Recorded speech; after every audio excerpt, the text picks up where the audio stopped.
பைரவின் எப்படமோ அன்னபூரணி சாப்பிடாம இருக்கிறதுனால மயக்கம் போட்டு கீழே விழுந்துடுறாங்க. அதை பார்த்து சிவா ரொம்பவே பதறி போடுறாங்க. உடனே பெரியம்மா, என்னாச்சு பெரியம்மா, டைமுக்கு சாப்பிடுங்கன்னு சொன்னா ஏன் கேட்காது, பிடிவாதமா இருக்கீங்க, நான் சாப்பிட மாட்டேன், இப்படியே கூட நான் செத்து போறேன் அப்படின்ற மாதிரி எல்லாம் சொல்றாங்க. இப்படி எல்லாம் பேசாதீங்க பெரியம்மா, நீ பண்றத கொஞ்சம் கூட சரியில்லை சிவா. நான் சிந்துவை வெளியே எடுக்க சொல்லி அந்த அளவுக்கு சொல்றேன், ஆனா என்னோட பேச்சை கொஞ்சம் கூட கேட்காம இருக்க. அப்படி இருக்கும்போது நான் மட்டும் எதுக்காக உன்னோட பேச்சை கேட்கணும்ன்றாங்க. என்னால உன்னுடைய பேச்சை கேட்க முடியாது சிவான்றாங்க. உன்னை பார்த்தாலே எனக்கு கோபமா வருது அப்படின்ட்டு சொல்றாங்க. என் மேல உனக்கு உண்மையான பாசம் இருந்துச்சுன்னா நீ இந்த அளவுக்கெல்லாம் பண்ணவே மாட்டேன் சிவான்றாங்க. பெரியம்மா, என் பக்கம் இருந்து கொஞ்சம் யோசிங்க, உன் பக்கம் இருந்து என்ன யோசிக்கணும் சொல்லு சிவான்றாங்க. இங்க பார், நீ பண்ணிட்டு இருக்கிறது சரியில்லைன்றாங்க. பெரியம்மா, இப்ப நீங்க உடம்பு சரியாத மயக்கம் போட்டு விழுந்துட்டீங்க, தயவு செஞ்சு நீங்க சாப்பிடுங்கன்றாங்க.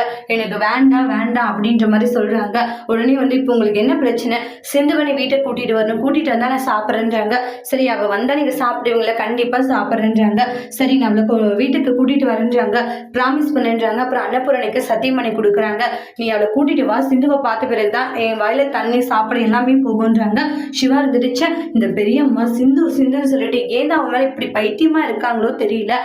இப்போதைக்கு நம்ம கூட்டிட்டு வந்துதான் ஆகணும், ஏன்னா பெரியம்மாவுடைய உயிர் நம்மளுக்கு முக்கியம் அப்படின்னு சொல்லிட்டு சிவாவும் சிந்துவை வெளியே கூட்டிட்டு வரதுக்காக போறாங்க. அங்க போனா ஸ்னேகா என்ன சொல்ல போறாங்க, சிவாவை கிட்ட பேசி அவங்களுடைய மைண்டை மாத்த போறாங்களா, இல்ல சிந்துவை சிவாவை நல்லபடியா வீட்டுக்கு கூட்டிட்டு வர போறாங்களான்ட்டு வெயிட் பண்ணி பார்க்கலாம். தேங்க்யூ.